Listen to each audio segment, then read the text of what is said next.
जी को भी मार दिया है। आज मैया की आशा टूट गई। अपने पिया की लाश को उठाया और पिया की लाश को उठा करके मेरे दादा मेरी बहनों जा करके महाराज वासिक के दरबार में रख दिया और रख करके रोने लगी, जवाब देने लगी, पिताजी मैं आपकी बेटी हूँ, आप बाप हैं और बाप के सामने बेटी का सुहाग उड़ जाए क्या उसे अच्छा लगता है? बेटी का सुहाग उजड़ जाए तो क्या उसे अच्छा लगेगा? आज नवल अपने पिताजी के पास में लाश को रख करके रोने लगी और रो करके क्या बोली है कि पिताजी कि राम भजन की बेला में लागी रहो,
रोने लगी।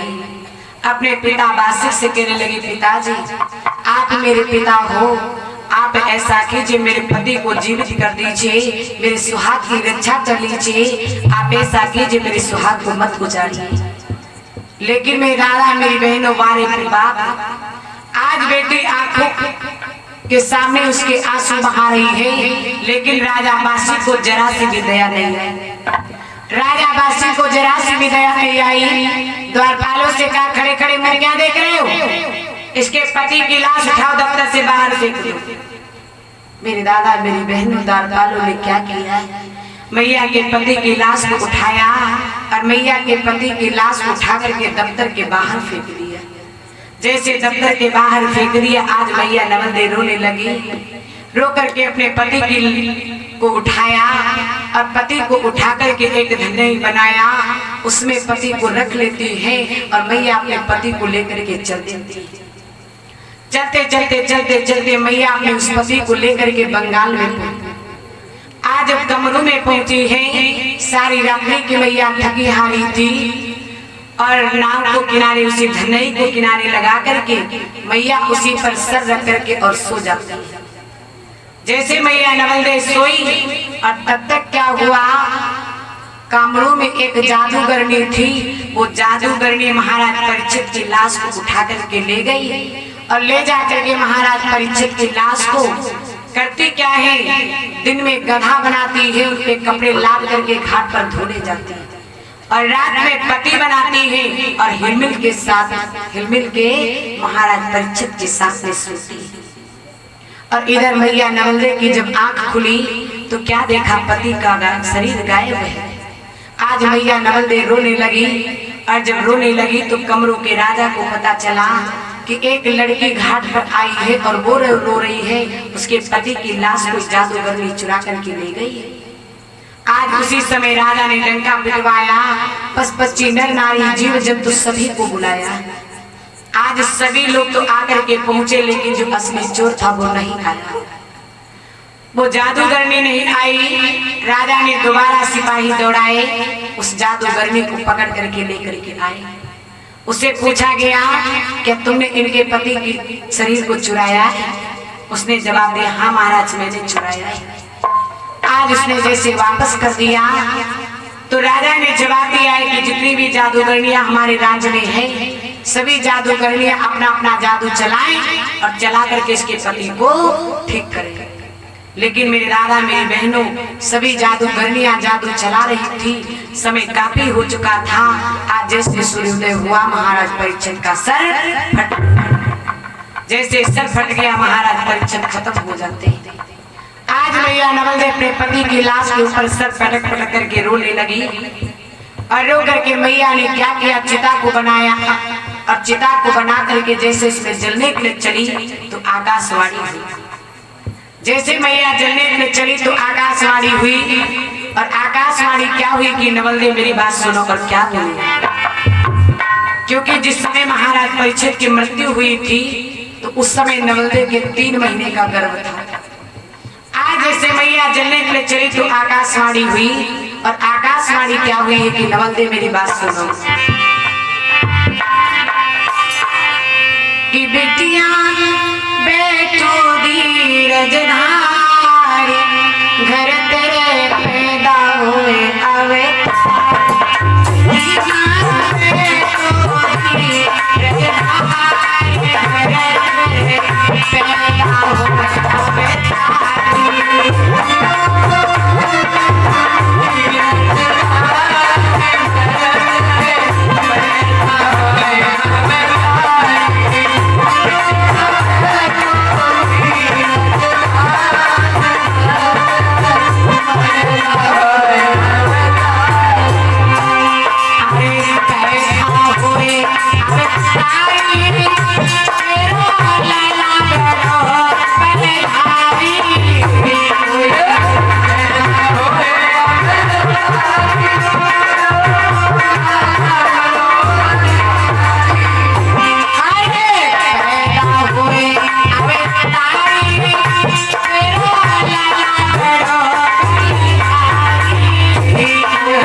में धैर्य धारण करो और अपने शरीर की आहुति मत दो।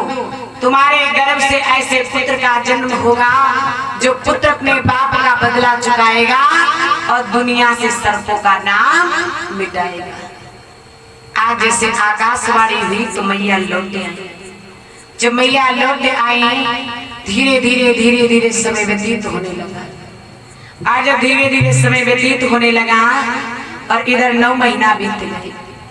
और जब 9 महीना बीत जाते हैं तो किसी किसी कवि का कहना है कि मैया नवलदे के गर्भ से एक बेटे का जन्म हुआ। मैया नवलदे के गर्भ से एक बेटे का जन्म हुआ। और कवि शिवराम दास जी का कहना है कि मैया नवलदे के गर्भ से एक बेटा और एक बेटी का बेटे का नाम पड़ा है जन्मेजय और बिटिया का नाम पड़ा है बेटी। 2 बेटों का जन्म, एक बेटी और एक बेटे का जन्म हुआ। मैया नवलदे बड़ी प्रसन्न है। धीरे धीरे धीरे धीरे वो दोनों बच्चे सयाने होने लगे। जिस समय आज जन्मेजय की उम्र 12 साल की हो जाती है और जब जन्मेजय की उम्र 12 साल की हो गई तो एक दिन की बात है, जन्मेजय अपनी मैया से पूछने लगा, माँ एक बात बताओ, हमारे पिताजी कहाँ गए? तो उसी समय नवलदे ने जवाब दिया, बेटा तुम्हारे पिता को तुम्हारे मामा या मेरे भाई तक्षक ने डस करके मार दिया था। जैसे इतनी बात सुनी, आज उसी समय नवलदे की बात को सुन करके जन्मेजय ने जवाब दिया, मैया मेरे ही मामा ने अगर मेरे पिताजी को मार दिया है तो चाहो मैं ये संकल्प लेता हूँ कि इस दुनिया के अंदर में एक भी सर्प को नहीं रखूंगा। आज उसी समय जन्मेजय वहां से चला और आकर के जन्मेजय ने एक कुंड खुदवाया और कुंड को खुदवा करके जन्मेजय ने उसमें दूध भरवाया और दूध भराने के बाद में आज जन्मेजय ने सर्प यज्ञ करना प्रारंभ किया। आज सर्प यज्ञ करवाना प्रारंभ किया तो जन्मेजय करता क्या है, सेठी को धनुष पर रख करके मंत्र पढ़ करके जैसे छोड़ता है तो जहां कहीं भी सर्प होता है उस सेठी में फंस करके उसी कुंड में गिर जाता है। दुनिया भर के जितने भी सर्प थे जन्मेजय की हर एक सेठी में फंस करके उसी कुंड में गिरते जा रहे हैं, कोई नहीं बचा। आज वासिक ने जैसे देखा, मन में विचार किया, जन्मेजय सर्प यज्ञ कर रहा है और अगर एक भी सर्प इस दुनिया में नहीं बचेगा तो मेरे सर्पों का वंश ही मिट जाएगा। जन्मेजय ने सभी सर्पों को उठा करके उस कुंड में डाल दिया था। सिर्फ और सिर्फ तक्षक रह गया था। और जब तक्षक रह गया था तो वासिक ने क्या किया, तक्षक को लेकर के जाकर के भगवान विष्णु के दरबार में पहुंचा और भगवान विष्णु से बोला, नाथ आप तो दीनानाथ हैं, शरण में आए हुए की रक्षा करते हैं। भगवान विष्णु ने जवाब दिया, हाँ तो बताओ तुम्हें क्या कहना है। तो वासिक ने जवाब दिया, महाराज जन्मेजय सर्प यज्ञ कर रहा है और अगर सारे सर्प इस दुनिया से चले जाएंगे तो सर्पों का वंश ही मिट जाएगा। आपसे निवेदन है कि आप हमारे इस बेटे को बचा लीजिए। भगवान विष्णु ने जवाब दिया, वैसे तुम कर तो गलत रहे हो, लेकिन जवाब दिया क्या, कर तो गलत रहे हो लेकिन अगर तुम मेरी शरण में आए हो और शरण में आए हुए को मैं नहीं छोड़ता हूँ, शरण में आए हुए को मैं नहीं छोड़ता हूँ, उसे अपने शरण में पकड़ करके रखता हूँ तो ठीक है, मैं तुम्हारे बेटा को बचा लूंगा।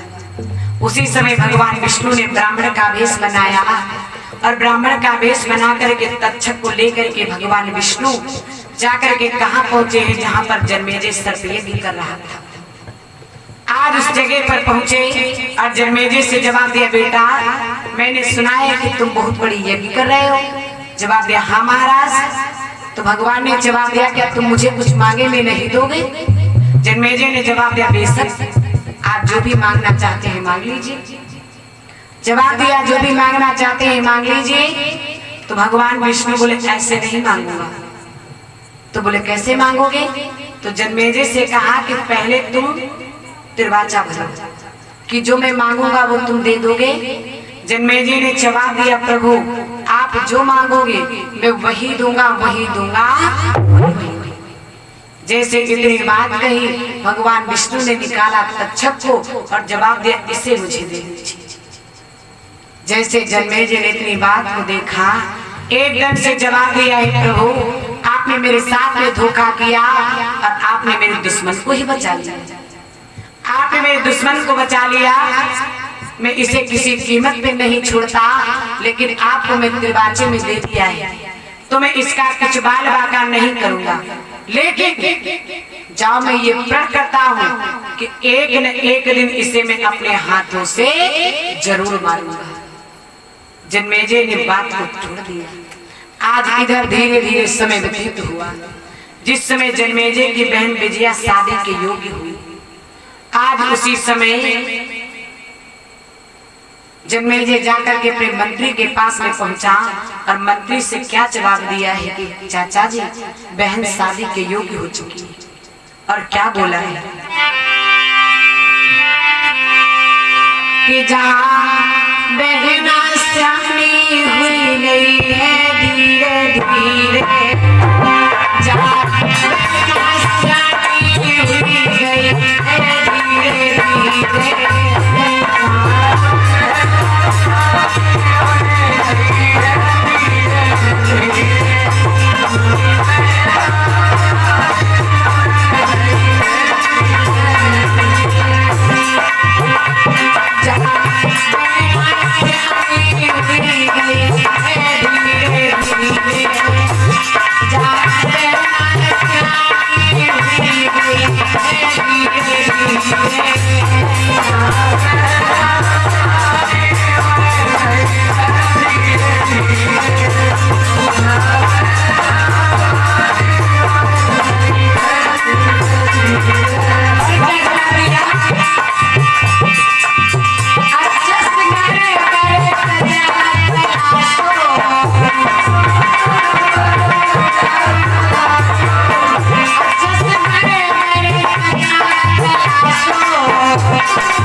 जन्मेजय ने जवाब दिया, चाचा जी मेरी बहन विजया जो है ये शादी के योग्य हो गई है, और ऐसा करो मेरी बहन विजया के लिए कोई सुंदर वर की तलाश करो, अच्छा सा लड़का दे करके मेरी बहन की शादी तय कर दो।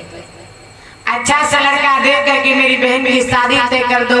जितनी सुंदर मेरी बहन विजया है, इतना ही सुंदर वर तलाश करके मेरी बहन की शादी कर दो।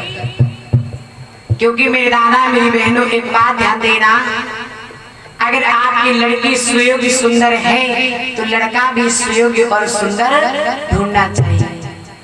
अब आप लोग सोच रहे होंगे कैसे, अगर जोड़ी मेल नहीं खाती है तो जिंदगी अच्छे से नहीं कटेगी। आपको उदाहरण बता दो, ध्यान देना। एक भैया जी थे और वो भैया जी बहुत पढ़े लिखे थे, और जो भैया जी पढ़े लिखे कतई नहीं थे, देवी जी खूब पढ़ी लिखी थी। देवी जी इतनी पढ़ी लिखी थी कि कुछ पूछो ना, और भैया जी बिल्कुल अंगूठा टेकते कच्चू का खागा नहीं आवती। एक धीरे धीरे समय व्यतीत हुआ, कुछ दिन के बाद में भैया की शादी तय हो गई, और जब भैया की शादी तय हो गई तो देवी जी ससुराल आई। जब देवी जी ससुराल आई तो फिर अपने मायके चली गई। दोबारा जब फिर ससुराल में आई तो एक दिन की बात है, वो भैया जो थे वो खेत पर हल लेकर के चले गए, लेकिन भैया के छोटे भाई जो थे वो घर में रह गए। तो उस बिटिया ने क्या किया, जैसे सुबह स्नान किया और सुबह स्नान करने के बाद में श्रृंगार करने के लिए वो अपनी पिटारी को ला करके रख दिया, जिसे श्रृंगारदानी बोलते हैं। अब श्रृंगारदानी ला करके रखा। भैया आप लोग बहुत ज्यादा बातें कर रहे हैं, नहीं बैठना चाहते हैं जा सकते हैं, लेकिन बातें मत कीजिए, दूसरों को भी डिस्टर्ब कर रहे हैं। आज बिटिया ने क्या किया, सुबह स्नान किया और स्नान करने के लिए स्नान करने के बाद में श्रृंगारदानी रखी और श्रृंगारदानी रख करके उसमें से श्रृंगार करने लगी। और उनका वो छोटा सा देवर कोने से देख रहा था कि भाभी कौन कौन से कार्य कर रही है। भाभी ने बाल खींचे, बाल खींचने के बाद में क्रीम निकाली और क्रीम निकाल करके जैसे भाभी हाथ पर मल करके लगाने के लिए चली, देवर ने जैसे देखा सोचने लगे अच्छा भैया खेत चले जाते और भाभी देखो घर में कोई मलाई खा के नहीं मिलते, अपना मुहिमा लगोती। अब उन्हें मालूम किया खाने वाली है कि लगावे वाली, उन्हें सफेद सफेद देखी तो जाने खाने वाली। जाके भाभी के पास हम पहुंचे, बोले भाभी एक बात बताओ जो का है, तो जवाब दिया ये क्रीम है क्रीम। तो कहला कि भाभी ऐसे करो तनी के हमको दे दो। भाभी ने क्या किया, वो क्रीम निकाल करके उनके हाथ पर रख दिया। जब भैया के हाथ में रख दिया तो उन्होंने सूखा तो खुशबू तो बहुत अच्छी आ रही थी। तो भैया वहां से चले गए, एक कोने में जा करके सोचने लगे कि भाभी रोज रोज लगौती तो अति गोरी, और अगर हम खाए ले तो डायरेक्ट हम गोरे हो जाए। तो भैया ने क्या किया, जुबान लगा करके उस क्रीम को दादा चाटा और चाटने के बाद में फिर आ गए। जवाब दिया भाभी तनिक और दे दो। भाभी ने फिर रख दिया और जब रख दिया तो कोने में ले जा करके भैया ने क्या किया, जैसे फिर चाटने लगी। जैसे फिर चाटा तो भैया की भाभी देख रही थी, और जब भाभी देख रही थी तो भाभी ने देखा कि हम इसे क्रीम देते ये बार बार चाट लेता है। और भाभी ने क्या किया, आकर के उसके गाल पर खींच करके तार से झापड़ मार, जैसे मार दिया तो वो रोने लगी और रोते रोते खेत पर पहुंच गए। भैया हल चला रहे थे, बोले क्यों रो रहे हो, क्या हुआ? तो भैया ने जवाब दिया दादा भाभी ने मारा है। तो जवाब दिया